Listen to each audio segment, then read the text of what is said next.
Good morning po mga kabatang, good morning Philippines, good morning Doha, Qatar.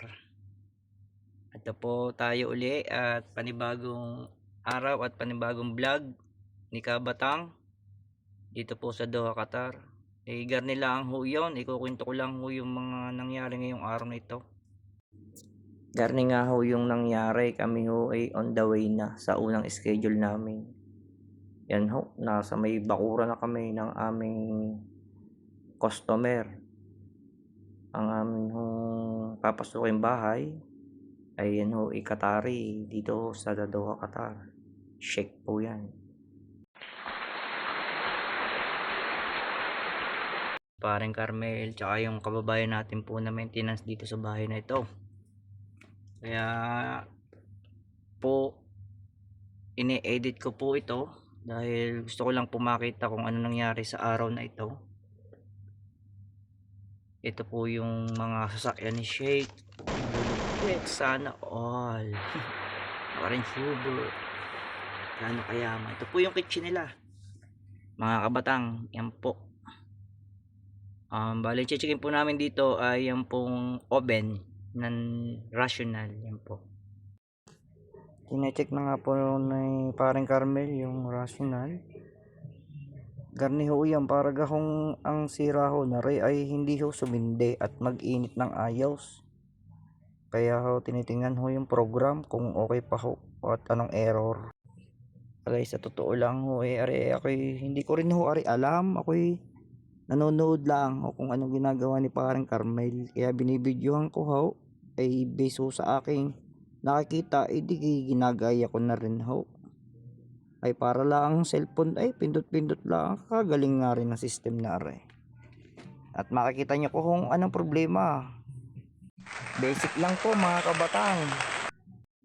Ako ho'y may napansin habang ako nagbibideo. Yan nga ho'y munggo sa Batangas. Dito ho ay dal. Mekos-mekos na minsan. Ito po, nakalas na po yung regulator at papalitan po natin ng medyo bago-bago. Nagbara lang po diyan. Ayun nga po, napalitan na natin yung ating regulator. Then titingnan po natin kung ano po ang resulta. At yan po, nag-okay naman po siya. Bali, tinuturo na lang po natin kung paano linisin sa ating kabayan na maintenance. Shout out sa iyo, boss. Yan po, tinuturo ni Paring Carmel kung ano po ang kanyang gagawin sa ating maintenance na kabayan. At bago nga po kami ay matapos dito, kami po ay bumiyahe mula doon sa aming customer hanggang po doon, pupunta po kami ng airport. Yan po. Oh, shout out sa inyong tatlo. Wow. Yan, tatlo po kayo magkakasama. Punta po kami ng airport at may feeling ko po ay may magbabakasyon. Sheesh. Sarap ng pakiramdam po pag nasa airport na. Yan po yung airport ng Doha, Qatar, Hamad. Sa mga nakapasok na po dyan at nakasakay, kaway-kaway naman po kayo. Hindi nyo pa ba namimiss ang ating airport? Ganda ng tubig oh. May nagdadancing pa. Ayan po ang ating International Airport ng Doha, Qatar. Napakaganda po talaga. Lalo na po pag gabi at napakadaming ilaw. Ayun, kaya ho tayo ay nagbablog para po malaman natin kung anong nangyari sa araw-araw. Para po kung sakaling nasa Pilipinas na tayo at makikita po natin yung mga memorable na nangyari sa atin dito sa ibang bansa. Kung nakaabot po kayo sa video ito, paki-like and comment naman po at paki-share na din po. Yan nga pala po yung arrival ng ating international airport. Napakaganda po ng korte ng Hamad International Airport. Meron pa po sila ditong ano, kung kaila dito lang ako nakakita talaga na ibon to ibon. Ginto siya, ginto. Ginto po yan, napakaganda. Cheers! Galing.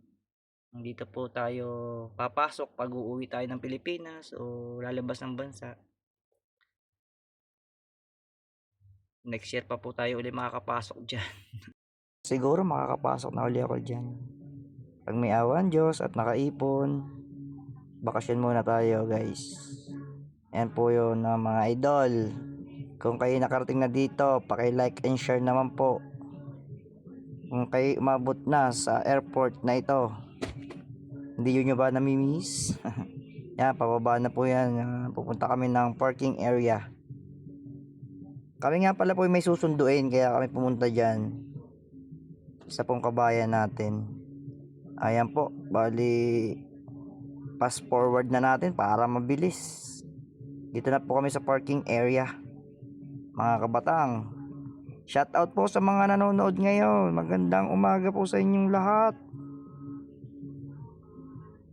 Yan po, gahanap lang kami ng parking area para makapark po tayo. Katapos po namin magpark, kami po ay nagtanghalian muna. Ay, pandalas na po si Kabatang at si Ka Edwin. Ikaw ay nakadaya na naman ng oras. Ay talaga nga naman, kainaman na ang dalawang aray nagsolo ng kumain. Paring Carmel, pasensya na. Ay talagang nagutom ay. Hindi ka na namin naintay. Ay talagang ay bahala ka na paring Carmel. Ayan lang po yung buhay namin dito. Kung kasan na po abutin ng tanghalian, doon po. Basta may baon po kayo. Talagang pandalas po din eh. Yan eh, pinas-forward ko na at nang mabilis. Ay pagkakahusay. Walang tubig-tubig iyan. Ay yung pagkatapos namin pong kumain garniho nangyari. Kami ho'y pumasok ng airport. At darating na po yung aming susunduin. Yun how. Ay talagang pinas-forward ko na rin. Ayan po at iniintay na namin yung si kabayan na darating ngayong araw na ito. Ayan, ang dami pong tao. Nag-iintay din po sila. Lahat po yan ay mga nag-iintay na galing po sa loob. Yung susundin po namin ay galing Dubai lamang, mga kabatang. Nangalay nga po kami kaya kami po ay umupo muna ng tatlaw. Maya maya po ay dumating na po si kabayan. Yan na po yung aming susunduin dito sa airport. Dadali namin sa kanyang hotel. Ngayon po kami po yung nasa trabaho na uli. Fast forward po natin. Then igar ni Huyaw, kami hinandidinin na uli sa bagong project. Kaya bukas na kami magtatrabaho dito. Start. Kala kasi Kabatang binuksan yung elevator. Naglock kasi naglock. Nagbukas na mga kabatang. Pagkakalupit mo talaga kay naman ka na Kabatang. Wise daw eh. Kagaling. Ayan po, kami po pauwi muna. Nakalabas na rin kami diyan. Ayan nasa biyahe na kami. Fast forward na rin po. Para mabilis na makauwi. Pagkakabilis magmaneho ni parang Carmel. Kami nga nagkukwentuhan habang nabiyahe. Parang kasarap ho ng shawarma. Di pagdating ho sa amin, sa location ho namin, may shawarma hong tindahan doon. Kami ho ay umorder. Yan ho. Mekos-mekos na yan insan. Ay paano po mga kabatang, sa lahat po ng nanood, salamat ng marami sa inyo. Cheers!